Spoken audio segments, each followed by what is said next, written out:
ஞானானந்தமயம் தேவம் நிர்மலஸ்படிகாகிருதிம் ஆதாரம் சர்வ வித்யாநாமயக்ரீவம் பாஸ்மகே. நமஸ்காரம். நேயர்கள் அனைவருக்கும் அஸ்ட்ரோ கேஎஸ் ஐயங்காரின் பணிவான நமஸ்காரங்கள். அஸ்ட்ரோ டிவி நேயர்களுக்கு அஸ்ட்ரோ கேஎஸ் ஐயங்காரின் பணிவான நமஸ்காரங்கள். வார பலன் 1/1/2024 7/1/2024 வரை உண்டான வாரத்திற்கு ஒரு ராசியாக பலனை பார்ப்போம். முதல்ல இந்த வாரத்தினுடைய கோல்சாரம் எப்படி இருக்குன்றதை பார்ப்போம். இந்த வாரத்தில் வரக்கூடிய விசேஷ நாட்கள் என்ன அப்படின்றத பார்ப்போம். அதற்கு பிறகு இந்த வாரத்தில் எந்தெந்த ராசிக்காரர்களுக்கு சந்திராஷ்டமம் அப்படின்றத பார்ப்போம். முதல்ல வாரத்தினுடைய கோல்சாரம் என்ன அப்படின்றத பார்ப்போம். காலபுருஷ தத்துவத்தின் முதல் ராசியான மேஷ ராசியில் குரு பகவான், கன்னியில் கேது பகவானும், விருச்சிகத்தில் சுக்கிரனும் புதனும் இருக்கா, தனுசுல சூரியனும் செவ்வாயும், கும்பத்தில் சனி பகவான், மீனத்தில் ராகு பகவான். இந்த வாரம் அதிவேகமாக செல்லக்கூடிய கிரகம் அப்படின்னு சொல்கிற சந்திர பகவான் மக நட்சத்திரம், அதாவது சிம்ம ராசியில் தொடங்கி அனுஷ நட்சத்திரம், அதாவது விருச்சிக ராசி வரலும் இந்த வாரம் போகிறார். இந்த வாரத்தினுடைய கோல்சாரங்கள் இதுதான். இந்த வாரத்தில் வரக்கூடிய விசேஷ நாட்கள் அப்படின்னு பார்த்தாலேயானால் புதன்கிழமை அஷ்டகா அப்படின்னு போட்டிருக்கோம். அஷ்டகா அணு அஷ்டகா அப்படின்னு போட்டிருக்கோம். பொதுவாகவே பார்த்தாலேயானால் இந்த மார்கழி, தை, மாசி, பங்குனி இந்த 4 மாதங்களும் தேய்பிறை 8ஆம் நாள் 7, 8, 9 இந்த 3 நாட்களும், அதாவது சப்தமி, அஷ்டமி, நவமி அப்படின்ற இந்த 3 நாட்களில் 8ஆம் நாளான அஷ்டமி அன்னைக்கு அஷ்டகா அப்படின்னு போட்டிருப்பா. அன்றைக்கி ஸ்ரார்த்தம் பண்ணணும். அதாவது வீட்டில் இருக்கக்கூடிய பெரியவாளுக்கு, அதாவது பெற்றோர்கள் இல்லாதவர்கள் திதி கொடுக்கக்கூடிய நாட்களாக சொல்லப்படுகிறது. ஏன்னா எங்கேயாவது அவங்க மிஸ் பண்ணிட்டாங்க அப்படின்னா, அதாவது ஏதாவது ஒரு இதுவில் விட்டுட்டாங்க அப்படின்னா அந்த அஷ்டகா அனுஷ்டகாவில் பண்ணுறது வழக்கம் அப்படின்றத போட்டிருக்கும். அருகில் இருக்கக்கூடிய உங்களுடைய வாத்தியார் யாரோ அவளை கேட்டுண்டு விஷயத்தை செய்யுங்க. இந்த வாரத்தில் ஏகாதசி வருது. ஏகாதசி அப்படின்னு பார்த்தேன்னா இந்த வாரம் 7ஆம் தேதி அன்னைக்கு ஏகாதசி, சர்வ ஏகாதசி வைணவர்களுக்கு உண்டான ஒரு பெரிய விசேஷமான நாள். வைகுண்ட ஏகாதசிக்கு அடுத்த ஏகாதசி இது விசேஷமானது. இது தேய்பிரையில் வரக்கூடிய ஏகாதசி. இந்த பொதுவாகவே ஏகாதசி அப்படின்னா வைணவர்கள் அன்றைக்கி கார்த்தாலிருந்து குளிச்சுட்டு பெருமாளுக்கு பண்ணுறதும், விஷ்ணு சஹஸ்ரநாம பாராயணம் பண்ணுறதும், அதை தவிர எந்த ஒரு இதுவும் சாப்பிடாமல் உபவாசம் இருக்கிறதும், ஒருவேளை சாப்பிட வேண்டி வந்ததேயானால், அதாவது சீனியர் சிட்டிசன்ஸ், உடல்நலம் குன்றியவர்கள் இவாள்லாம் இருந்தாலேயானால் அவளுக்கு இந்த சுஜ்ஜி இல்லைனா ஜீரா இந்த மாதிரியான விஷயங்கள் பண்ணி போடுறதும், அதாவது ஸ்வீட் மட்டும் பண்ணி போடுறதும், அன்றைக்கி பெருமாளை போய் சேவிச்சுட்டு தீர்த்தம் வாங்கிட்டு அடுத்த நாள் அன்றைக்கி தான் தீர்த்தத்தை சாப்பிட்ணும். அதாவது துவாதசி அன்றைக்கி தான் அந்த தீர்த்தத்தையே சாப்பிட்ணும் பொதுவாகவே. ஏன்னா தீர்த்தம் சாப்பிட்டுட்டோம் வேணால் ஏகாதசியினுடைய விரதம் கரைஞ்சதாக கணக்கு. பொதுவாகவே ஏகாதசி அன்னைக்கு பார்த்தாலேயானால் முழுக்க உபவாசம் இருக்கிறது ரொம்ப விசேஷம். சீனியர் சிட்டிசன்ஸு, அதை தவிர ப்ரெக்னென்ட் உமன்ஸ் இவாள்லாம் இருக்கக்கூடிய விஷயங்களாக இருக்காது. உடல்நிலை கருதி சில அவர்களெல்லாம் சின்ன குழந்தைகள் இவாளுக்கெல்லாம் எக்ஸம்ஷன்ஸ் இருக்கும். இந்த வாரத்தில் பார்த்தேன்னா ஒரு ராசிக்காரர்களுக்கும் என்னென்ன அப்படின்றத பார்ப்போம். அதுக்கு முன்னாடி இந்த வாரத்தில் எந்தெந்த ராசிக்காரர்களுக்கு சந்திராஷ்டமம்னு பார்த்தோன்னா மகரம், கும்பம், மேஷம், மீனம் இந்த 4 ராசிக்காரர்களுக்கும், அதாவது மகரம், கும்பம், மீனம், மேஷம் இந்த 4 ராசிக்காரர்களுக்கும் சந்திராஷ்டமம். சந்திராஷ்டமம்னா உங்களுடைய ராசிக்கு 8ஆம் இடத்தில் சந்திர பகவான் மறையக்கூடிய காலத்தை சந்திராஷ்டமம்னு சொல்கிறோம்.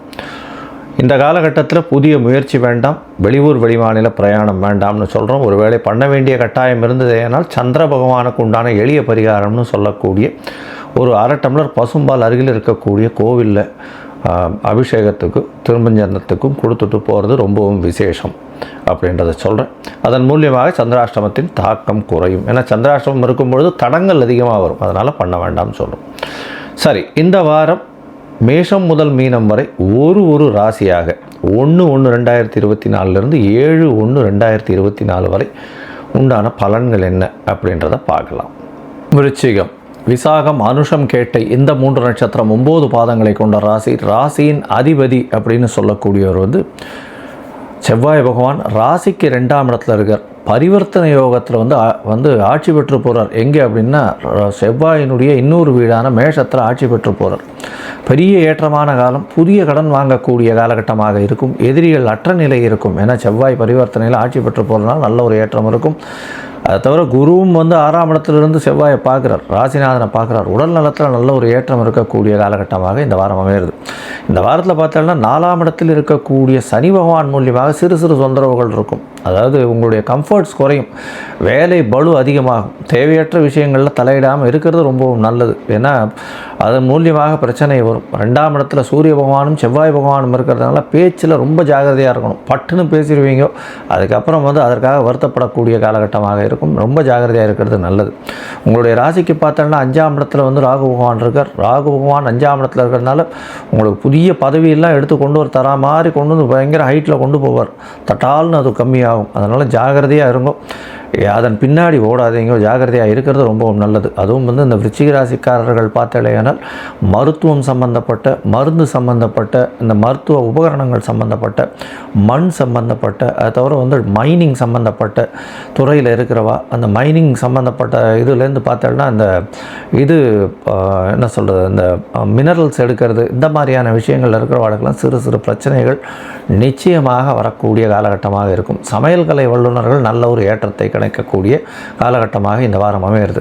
இந்த வாரத்தில் பார்த்தோம்னா அதுவும் 1/1/2024 7/1/2024 வரலும் உண்டான வாரத்தில் உங்களுக்கு சந்திர பகவான் 9ஆம் இடத்துல இருக்கார். தந்தையின் உடல்நிலையில் நல்ல ஒரு ஏற்றம் இருக்கக்கூடிய காலகட்டம். சனி பகவான் பார்வை இருக்கிறதுனால சிறு சிறு பிரச்சனைகள் வந்து விலகும். அது வந்து 2ஆம் தேதி மாலை வந்து ஒரு 5-5:15 மணி வரலும் இருக்கக்கூடிய காலகட்டம். உங்களுடைய ராசிக்கு பார்த்தோம்னா 11ஆம் இடத்துல சந்திர பகவான் போகிறார். கேத்துவோட சம்பந்தம், தொழில் காரகன் 10ஆம் அதிபதியும் தனஸ்தானத்தில் இருக்கார். குருவினால் பார்க்கப்படுறார், தன காரகனால் பார்க்கப்படுறார். பரிவர்த்தனை யோகமும் இருக்குது. அதனால் பணத்திற்கு பஞ்சம் இருக்காது. தொழிலில் அபரிமிதமான ஏற்றம் இருக்கும். கவலைப்பட தேவையில்லை. எங்கிருந்தாவது பணம் உள்ளே வந்துட்டே இருக்கும். அதனால் கவலைப்பட தேவையே இல்லை. உங்களுடைய ராசிக்கு பார்த்த இல்லையானால் 11ஆம் இடத்துல வந்து செவ்வாயும், அதாவது சந்திரனும் கேத்துவும் இருக்கிறதுனால கண்டிப்பாக சிறு சிறு பிரச்சனைகள் இருக்கக்கூடிய காலகட்டம் இருக்கும். அதை தவிர உங்களுடைய ராசிக்கு 12ஆம் அதிபதி ராசியிலே இருக்கார். கணவன் மனைவியிடையே நல்ல ஒரு அந்யோன்யம் இருக்கக்கூடிய காலகட்டம். பணத்திற்கு பஞ்சம் இருக்காது. தொழிலில் அபரிமிதமான லாபம் கிடைக்கக்கூடிய காலகட்டம். உங்களுடைய ராசிக்கு 12ஆம் இடத்துல சந்திர பகவான் வரார். அதாவது 5ஆம் தேதி கார்த்தாலிருந்து 7ஆம் தேதி மதியம் ஒரு 1:30 மணி வரலும் இருக்கார். இந்த காலகட்டத்தில் பார்த்தோம்னா குரு சந்திர யோகம் அமையிறது, கஜகேசரி யோகம் அமையிறது. இதன் மூலியமாக பார்த்தோம்னா உங்களுடைய சொந்த ஊருக்கு போயிட்டு வருவீங்க. தந்தையின் இருந்த ஊர், தந்தையார் பாட்டனார், தந்தையினுடைய அப்பா அம்மா, அவருடைய பாட்டனார் இருந்த சொந்த இடத்துக்கு போயிட்டு உங்கள் ஊரில் இருக்கக்கூடிய எல்லா கோவிலில் போய் சேவிச்சுட்டு வரக்கூடிய வாய்ப்புகள் இந்த வாரம் நிச்சயமாக இருக்குது. உங்களுடைய ராசியிலேயே வந்து சந்திர பகவான் இருக்கார். எப்போ அப்படின்னா 7ஆம் தேதி மத்தியானம் ஒரு 1:30 மணிக்கு மேலே ராசியிலேயே இருக்கார். இந்த காலகட்டத்தில் பார்த்தீங்களேன்னா சந்திரனும் சுக்கிரனும் சேர்ந்து இருக்கக்கூடிய காலகட்டம். கணவன் மனைவியிடையே நல்ல ஒரு ஒற்றுமை, எதிர்பாலினத்தவர் மூலியமாக நல்ல ஒரு ஏற்றம். அதை தவிர உங்களுக்கு பார்ட்னர்ஷிப் பிஸ்னஸில் பெரிய ஏற்றம் கிடைக்கக்கூடிய காலகட்டமாக இந்த வாரம் அமையிறது. மொத்தமாக பார்த்தாலேனால் உங்களுக்கு இந்த வாரம் பெரிய ஏற்றத்தை கொடுக்கும். ஆனால் சனி பகவான் 4ஆம் இடத்துல இருக்கிறதுனால ரொம்ப ஜாகிரதையாக இருக்கணும். 2ஆம் இடத்துல சூரியனும் செவ்வாயும் இருக்கிறதுனால பேச்சில் மிகுந்த கவனம் தேவை. பணவரவிற்கு பஞ்சம் இருக்காது. பேச்சில் ரொம்ப ஜாகிரதையாக இருக்கிறது நல்லது. நீங்கள் சமயபுரம் மாரியம்மன் கோவிலுக்கு போய் சேவிச்சுட்டு வர்றது பெரிய ஏற்றத்தையும் மாற்றத்தையும் உங்களுடைய வாழ்வில் இந்த வாரம் கொடுக்கும்.